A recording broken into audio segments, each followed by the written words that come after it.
que el doctor en Ciencias Biológicas, especialista en Virología de la Facultad de Ciencias de la Universidad de la República, el doctor Santiago Mirazo Villar.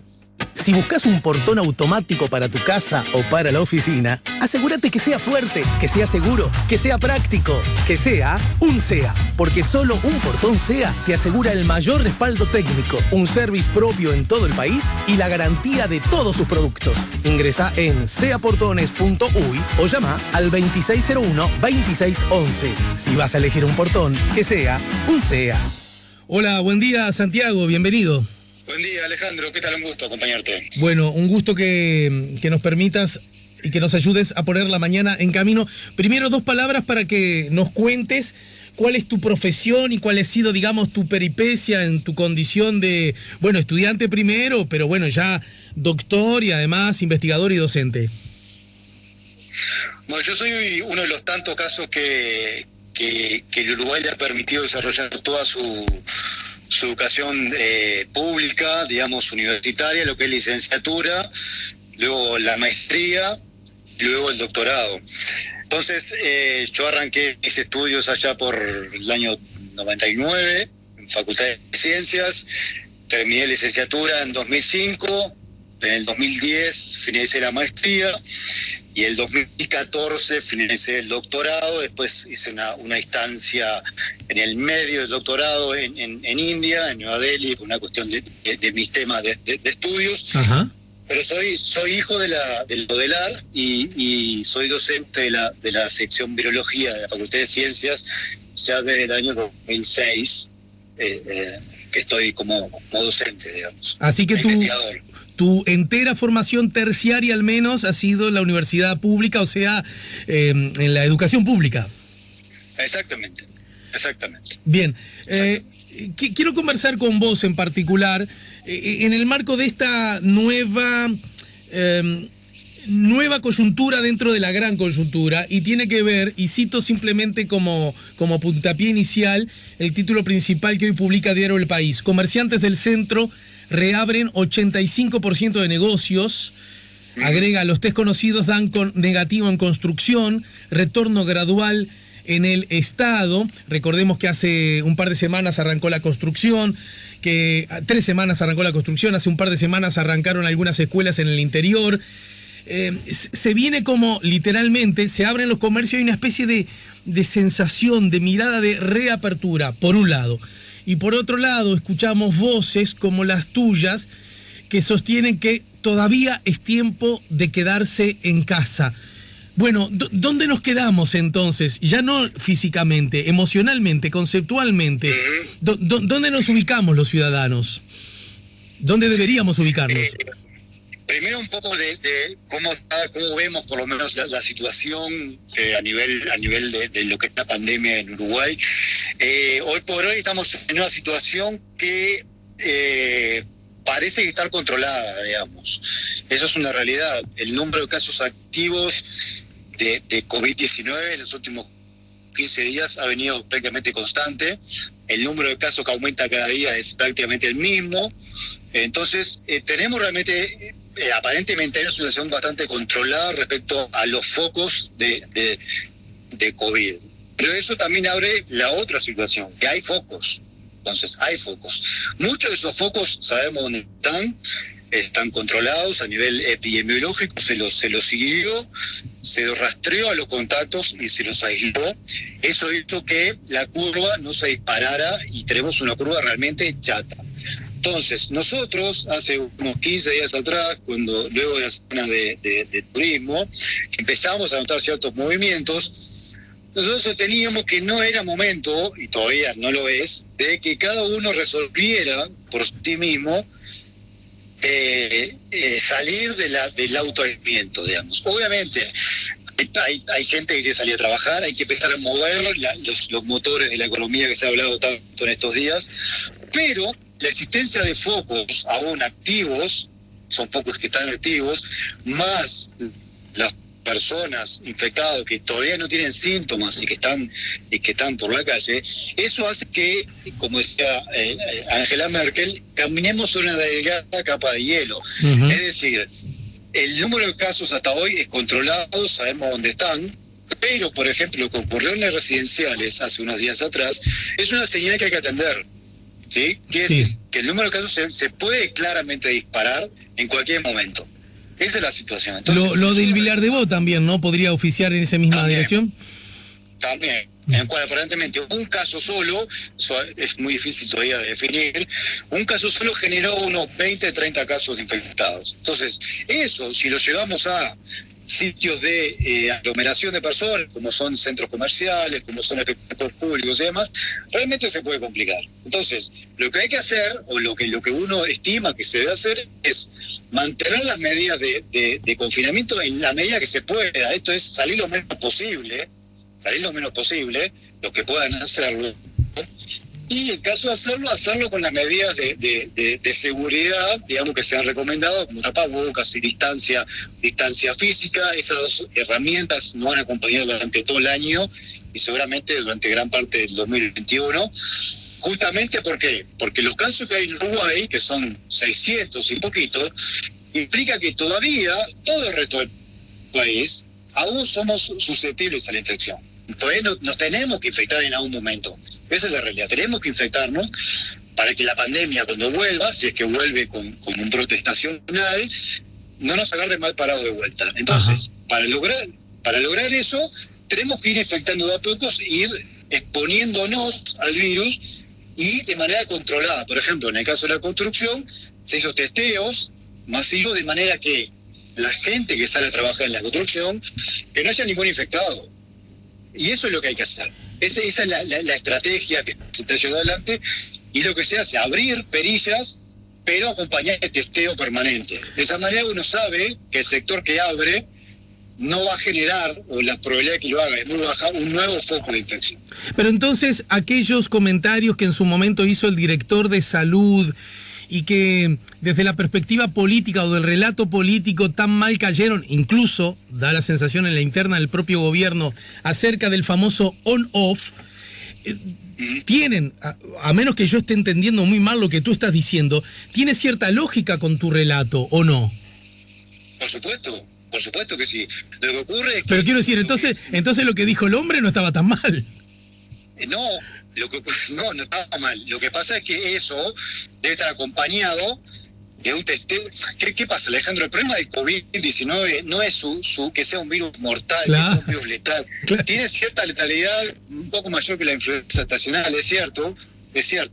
Pero el problema del COVID-19 es que es tan contagioso que lo que hace es saturar el sistema de salud. Entonces eso bloquea el sistema de salud en poco tiempo. Entonces, esa estrategia on-off significa eso, abrir, testear de manera de ver cómo aumentan los casos y proyectar cuándo voy a saturar yo los sistemas de salud. Si veo que la saturación se va a ir muy rápidamente, tengo que apagar, tengo que volver a off. Entonces, lo que decía Keita es cierto. O sea, no vamos a tener que infectar todos en algún momento, pero sí controlando el número de casos, que no se nos disparen, de manera que para el sistema de salud se vuelva controlable. Es decir, en este mes y pico de pandemia lo que se hizo fue ganarse tiempo. Estamos igual que al 13 de marzo, o peor, en el sentido que hay 190 casos activos, y en aquel momento había muchísimos menos. Pero se ganó mucho tiempo, se preparó el sistema de salud, la gente entendió cómo viene la pandemia. Es una pandemia que todavía no empezó en Uruguay, esa es la realidad, que están controlados los focos, y tenemos que lograr que el número de focos que va a empezar a crecer, uno espera que empiecen a crecer, sean manejados por el sistema de salud. Es básicamente eso. Las personas que se hospitalizan por COVID son entre un 3 y un 5% de los infectados. Es decir, que el problema no es que vaya a afectar a mucha gente de manera muy negativa y que se compliquen. Son pocos casos los que requieren CTI, entre 3 y un 5, y esos 3 o 5%, en 9.000 casos, por ejemplo, ya bloquean el sistema de salud. O sea que, a ver si pudiéramos, si nosotros fuéramos mi hijo Juan, que juega con muñequitos pequeños, ¿no es cierto? Si pudiéramos, resolveríamos en tandas ir transformándonos en positivos de a poco, de a tandas. ¿Eso sería como el panorama ideal? La estrategia es esa. La estrategia es exactamente esa. Claramente, las personas más vulnerables, digamos, que pueden tener mayor probabilidad de un COVID complicado, que son los pacientes mayores de 65 años, pacientes con alguna comorbilidad, hipertensos, obesos. Esas personas son las que más tenemos que cuidar. Entonces, si uno resuelve empezar a hacer vida normal desde ya, lo que está haciendo en forma indirecta es exponiendo también a la gente que es más vulnerable. Porque además, Alejandro, y contesto tu pregunta, que sí, la estrategia es eso, lograr que todos nos infectemos en algún momento. Pero además, COVID lo que tiene es que muchas de las infecciones se transmiten aún cuando el paciente no tiene síntomas. Entonces eso hace más complicada una situación. Uno puede estar por la calle infectado por COVID y no saberlo. Claro. Entonces a eso tenemos que sumarle lo que es el uso de tapabocas, que no son un talismán, no nos van a proteger 100%, pero sí es una medida de seguridad extra, de manera tal de que una persona infectada no infecte muchísima gente, sino que infecte la menor cantidad posible, y de esa manera que el número de casos no se dispare en el tiempo, que es lo que queremos evitar. Lo que queremos evitar es que el número de casos se dispare en poco tiempo. Entonces, a ver, yo hace días que planteo esta hipótesis y obviamente la estoy planteando de mala manera y es probable que lo haga de nuevo contigo. Pero como vos sos profesor, a lo mejor entendés al alumno tonto y transformás lo que digo yo en forma rústica con mejor calidad. Quiero decir, nosotros tenemos un sistema de salud con X números de camas de CTI, ¿no es cierto? Hoy día, ese número de cámaras de CTI está subutilizado. Quiero decir, está utilizado en una proporción bastante más chica de lo que puede dar este sistema, ¿no es cierto? Sí. Lo que luce a primera vista como una buena noticia. Yo quiero darle un matiz a eso. ¿No debería haber más números de camas de CTI ocupadas sin que se sature, ni mucho menos, dando muestras de un avance de ese proceso que inexorablemente tenemos que recorrer? Digamos, la forma de controlar, digamos, lo que ocurre en Uruguay y en todo el mundo también es que no todos los casos son detectados. Eso es una realidad. Claro. En Uruguay creo que estamos bastante cerca, pero hay casos que no se detectan claramente. Claro. Una de las medidas que tenemos reales para definir cómo estamos en el tema de la pandemia son los internados por CTI, es lo que vos decís. Si el número de internados se mantiene, digamos, en forma constante o controlada, significa que la pandemia está controlada. Los internados por CTI no mienten. Ese es el dato que no se escapa, ¿no? Porque si una persona merece CTI, bueno, a lo mejor se llegó a ella demasiado tarde y puede morir antes, pero en general digamos que el sistema reacciona, ¿no? Claro, exactamente. Entonces, a medida que vayamos aumentando la capa de CTI, eso es una medida de que estamos, y que no se ocupen en forma abrupta, es una medida de que la pandemia está avanzando como nosotros queremos que avance, que la tenemos controlada, digamos. Es una medida que la tenemos controlada y es una de las medidas, acompañada de los testeos más o menos aleatorios, de que cuándo tenemos que apagar. Si esas 500 camas que hay libres aproximadamente de CTI en Uruguay, vemos que se empiezan a saturar muy rápidamente, significa que hay que apagar la perilla. Claro. ¿Se entiende? Claro. Si es más lento el proceso, significa que vamos bien, más allá de que los testeos nos den otro tipo de información también, porque además la internación por COVID en CTI es particularmente larga. Hablamos de 15, 20 días, es realmente larga. Entonces, la ocupación de un paciente de una cama de CTI implica que es una razón más aún para tener controlada la pandemia en cuanto no se necesiten muchas casas más al mismo tiempo, porque la persona que entra a CTI pasa mucho tiempo con ella. ¿Uruguay debería hacer más testeos diarios? Esa es una pregunta que quiero hacerte. Otra pregunta que quiero... yo te hago 2 o 3 y me las contestás luego de la pausa, ¿sí? Esa es una. La otra que quiero hacerte es... ¿Hay alguna pista, ustedes los científicos y los expertos en virología como vos, de de por qué vino esto, porque realmente ha habido, según he entendido y según he leído por ahí, algunos papers, es decir, algunos estudios científicos que daban cuenta que estábamos en condiciones ideales, ¿no? Uruguay, la humanidad, ¿no? El planeta, para que estallara algo de esta naturaleza, cosa que finalmente ocurrió. ¿Por qué? ¿Dónde debemos encontrar las razones? Y en todo caso, como cuando dice, vuelvo a citar a mi hijo, cuando todo esto pase, ¿qué deberíamos haber aprendido para en todo caso como humanidad, como especie, ser un poquito mejores, ser un poquito más sabios, ser un poquito más respetuosos de nuestra naturaleza? ¿Te animás a contestarlo? Tenés 4 meses. Luego en la pausa. Preciosa pregunta, claro que sí. Vamos arriba. Estamos poniendo la mañana en camino. Estamos conversando con el doctor en Ciencias Biológicas, Santiago Mirazo Villar. Estamos en el 98.7. Preguntas, comentarios, opiniones. Aprovechen ya porque es el último tramo del programa. WhatsApp 099-894-987. O la página Facebook, La Mañana en Camino. Ya volvemos con La Mañana en Camino.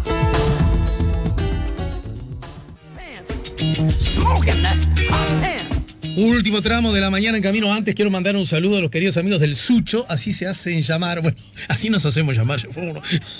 ¿Para qué voy a andar con vueltas?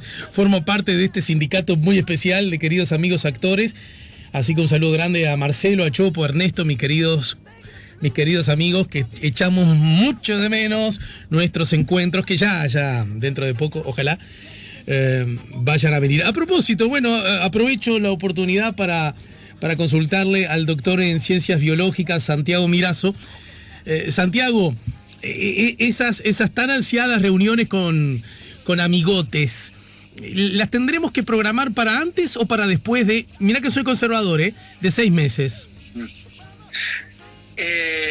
Bueno, es una pregunta muy difícil. Ya sé. Sí, lo que creo es que es un poco lo que está manejando el grupo que ya lo han comentado varias veces, el grupo de GACH, de asesores de expertos científicos, es que, digamos, las condiciones para que las reuniones masivas, no tanto grupos de amigos, pero sí masivas, para que ocurran, tiene que haber distanciamiento físico. Eso es el criterio fundamental para que vuelvan ese tipo de reuniones. Esto es, espectáculos públicos por ahora hay que sacárselo de la cabeza por todo el año.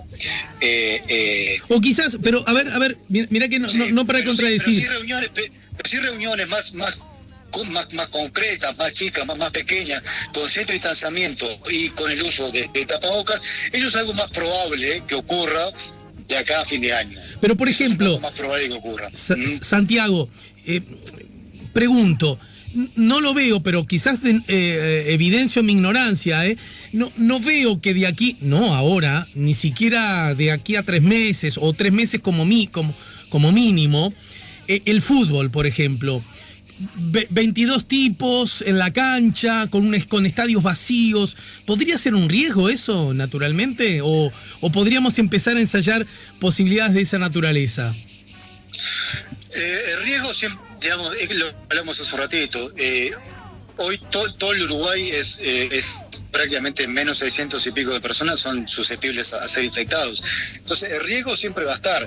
El problema es cómo se pueda hacer un plan de contingencia de ese riesgo, digamos. Claro. En un partido de fútbol de 22 más jueces, más 30 personas, es un poco más controlable. Aún así no creo que esté previsto iniciarse ningún tipo de actividad antes de mediados de año. Sí, no, claro. Porque lo que pasó en Alemania hace poco tiempo atrás, hace unos días, de que futbolistas de un equipo de fútbol que estaban pensando en retomar, 3 futbolistas sin síntomas dieron positivo para COVID. Eso hace todavía retraer aún más las medidas. De todas maneras, cualquier restitución de normalidad, entre comillas, que se vas a hacer en cualquier actividad, debe estar acompañada de un testeo de esa persona, un rastreo de los contactos, de manera que si genera foco se pueda rápidamente contener, como se hizo con los focos que aparecieron en Uruguay, que fue una estrategia muy buena, acompañada por aceptar las medidas que la población tomó. Eso fue el éxito, digamos, hasta ahora del manejo de la pandemia, en gran parte fue por el acatamiento de las medidas por parte de la sociedad. Uh-huh. Eso sí, sin ningún tipo de duda. Y en ese contexto, yo señalaba antes de la pausa la existencia de estudios científicos, académicos, de publicaciones científicas, en revistas científicas, que hablaban o que evidenciaban o que anunciaban que estábamos en condiciones ideales para que esto que terminó ocurriendo, el coronavirus, se desarrollara a través del COVID-19, las condiciones eran prácticamente ideales, muy propicias. ¿Cómo se puede explicar eso? ¿Cuáles eran esas condiciones? Implícita va la otra pregunta. Y cuando esto pase, ¿qué deberíamos cambiar en nuestro vínculo con nosotros y con las cosas que nos rodean? Uh-huh. Bien. Hace un tiempo atrás la OMS, la Organización Mundial de la Salud, maneja un concepto que es el concepto de una salud. Eso es justamente porque este tipo de eventos de pandemias eran eventos que se sabía que iban a pasar. Tuvimos varios avisos. El SARS de 2003 fue un aviso, el MERS fue otro. Las enfermedades son enfermedades que se llaman zoonóticas, quiere decir que pasan de un reservorio animal al humano en un evento, se llama un evento de salto de especie. Eso ocurre porque hay un quiebre en ese concepto de una salud, ¿sí? Hay una ruptura del equilibrio entre lo que es ambiente humano, ambiente animal. Por ejemplo, el uso de animales salvajes con fines domésticos, el consumo sin ningún tipo de control sanitario de animales que no son de producción. Ese tipo de ruptura de equilibrio hace que estos eventos ocurran. Y van a ocurrir cada vez más si nosotros como sociedad no nos abocamos a ese concepto a trabajar en ese concepto de una salud. La salud animal, humana y del ambiente es toda la misma. Y si no la tomamos como tal, ese equilibrio se va a seguir rompiendo. Con el SARS pasó lo mismo. La única diferencia que tenía el SARS, y lo engancho con lo de COVID, es que el SARS, el pico, digamos, de la cantidad de virus que un paciente tenía, era los 10 días de los síntomas. Es decir, que el paciente empezaba con síntomas y recién a los 10 días era capaz de generar un caso secundario. Eso hacía muy fácil el manejo del SARS, porque apenas aparecían los síntomas, se lo aislaba, y el paciente ya no era contagioso. En el caso de COVID, no, porque el paciente con síntomas, sin síntomas, ya es contagioso. Pero el SARS fue un aviso. Y este SARS-2, que es la versión mejorada de aquel SARS, nos vino a demostrar que este tipo de eventos es posible, es probable y va a seguir ocurriendo, en tanto no entendamos que hay equilibrio que no debe romperse. No deben romperse. ¿Y de qué modo podríamos restablecer esos equilibrios? Una de las herramientas que se tienen para avanzar en restituir esos equilibrios es el manejo de fauna silvestre, el estudio, la investigación de fauna silvestre. En murciélagos, por ejemplo, hay diversos estudios. Ya se sabía después de 2003 que los murciélagos eran capaces de albergar cerca de 2.500 virus, por ejemplo, que no conocemos. Entonces... acá tengo que frenarte, porque, a ver, yo sé que me vas a entender. Cuando hablamos de esto, decimos murciélago, ay, bueno, ¿y a quién se le ocurre comer murciélago? Entonces surge, los chinos. Y ya de paso nos viene la chinofobia enseguida. ¿Me seguís? Y pregunto, sí, claro. y las vacas, y la corvina, y la ovejita, ¿no tienen también un montón de virus y las lastramos y nosotros nos miramos a nosotros mismos como que somos unos crack? Claro. Lo que ocurre, Alejandro, que en ese caso, cuando son animales de producción, tienen otro control, claro. Tienen otra restricción geográfica, digamos. Está bien. En el caso de animales salvajes, cuando se los trae, por ejemplo, se los saca de su ámbito natural y se los pone como animales de producción, esos animales en general no están evaluados en forma sanitariamente, no saben lo que se tiene. Por general son criaderos en el cual son irregulares. Le ocurre en todo el mundo. No vamos a poner el foco en China, porque no solamente China.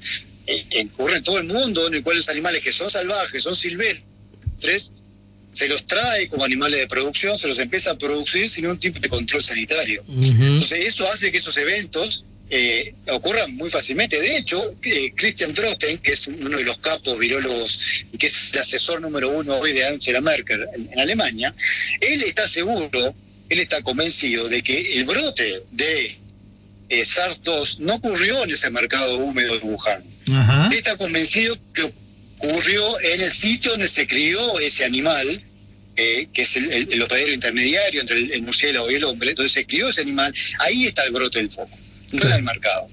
Entonces, en esas prácticas en el cual se rompe el equilibrio, que animales salvajes se empiezan a criar como animales de producción, esos son los factores que hacen la emergencia de las pandemias. De caso, justo ocurrió que se convirtió en pandemia, y lo de SARS fue una epidemia porque abarcó unos pocos países. Y esto nos da también otra lección, y sin entrar aquí en ningún tipo de polémica, porque no me interesa hacerlo, la importancia de la vacunación. Claro. La importancia de la vacunación. Estamos viviendo una situación en la cual es una demostración, un demo, de lo que sería un mundo sin vacunación. Claro. Durante el brote de Argentina, Alejandro, hubo un brote de sarampión, claro, por ejemplo. Claro. De 130 casos. ¿Y por qué se contuvo? Porque la gran mayoría de la población estaba vacunada. Entonces pudo aislar naturalmente ese foco, porque el resto de la población estaba vacunada. Si no, seguramente ese brote de sarampión lo teníamos hoy aquí y en toda Sudamérica, porque el sarampión es todavía mucho más contagioso que el SARS. Sí, estaríamos una especie de Guatemala con Guatepeor, ¿no? Exactamente. Entonces la vacunación funciona, la vacunación salvan vidas. Ese es un mensaje que me gustaría dejar claro, sin entrar en ningún tipo de polémica respecto a otros aspectos de la vacunación. Pero las vacunaciones funcionan. Exacto. Bueno, y en ese sentido incluso hay una hipótesis, ayúdame vos, todavía es un poco reciente por lo que conversábamos antes de la pausa, pero es una hipótesis que si en Uruguay los datos vienen dando relativamente bien, más allá de las políticas públicas, más allá de las estrategias, más allá del comportamiento del público, también subyace la idea de que ser una población vacunada ayuda a que esto no sea tan permeable, ¿no? Sí, hay ciertas evidencias de que la vacunación contra BCG, la vacuna BCG, pueda conferir cierta protección a la población. Esa es una evidencia que aparentemente está bastante bien sustentada, y lo cual estimula aún más a la vacunación. Y lo mismo para la vacunación contra la gripe, Alejandro. Si nosotros nos vacunamos contra la gripe, estamos sacando un peleador del medio, digamos, porque claro. Las enfermedades por gripe también ocupan camas de CTI, claro, también generan casos complicados. Entonces, está en nuestra mano realmente hoy, la situación muy buena que está Uruguay, que esto funcione bien y que esto no fracase. Hay un grupo científico que está dando herramientas al gobierno para tomar las decisiones con sustento científico. No hagamos que no funcione. Hay una estrategia, hay un plan de salida de las cuarentenas con un on-off y con testeos. No hagamos que no funcione, está en nuestra mano. Así como nosotros contuvimos el brote por nuestra voluntad de quedarnos en casa y respetar esas medidas, con todo el sacrificio que se hizo, muchísima gente perdió trabajo, seguro de paro, etcétera. No hagamos ahora que esto no funcione, porque estamos igual que hace un mes y medio atrás. Mira, antes de despedirte, dice... ¿Quién dice? No firma, pero dice: hola Alejandro, me gustaría saber en qué barrios de Montevideo están los focos. ¿Siguen siendo Pocitos, Punta Gorda y Carrasco, o hay más? Gracias por tu respuesta, te sigo siempre. Lo dice una oyente que no firma. ¿Hay respuesta cabal a esta pregunta? Sí, hay. La mayoría de los casos primero están en Montevideo y Canelones, ¿sí? Eso es claro. O sea, donde está la mitad de la población de Uruguay, donde está la mayor cantidad de casos, eso ha evitado una propagación más explosiva. Y además de esos barrios, sí hay otros barrios que tienen casos. La Blanqueada, Sayago, Cerro, son barrios que han tenido casos y que a priori están controlados. Hay que ver un poco la evolución del periodo de incubación de esa infección, que son unos 10 días. Esos brotes aumentan el número de casos o no aumentan el número de casos, pero sí son bastantes barrios, unos 18 o 17 barrios que tienen casos positivos de COVID. Sabés que a casi todos los comentarios que has hecho se abre como como es buena señal, un montón de nuevas interrogantes, de nuevas dudas, de nuevas inquietudes, lo que ameritará próximos encuentros, Santiago, si volvemos a contar con tu gentileza, ¿sí? Cómo no, un placer. Gracias, Santiago. La seguimos más temprano que tarde. Hasta luego. Un abrazo para ti también. Era Santiago Mirazo Villar, el doctor en Ciencias Biológicas, especialista en virología de la Facultad de Ciencias de la Universidad de la República. Si buscas un portón automático para tu casa o para la oficina, asegúrate que sea fuerte, que sea seguro, que sea práctico, que sea un SEA. Porque solo un portón SEA te asegura el mayor respaldo técnico, un service propio en todo el país y la garantía de todos sus productos. Ingresa en seaportones.uy o llama al 2601-2611. Si vas a elegir un portón, que sea un SEA.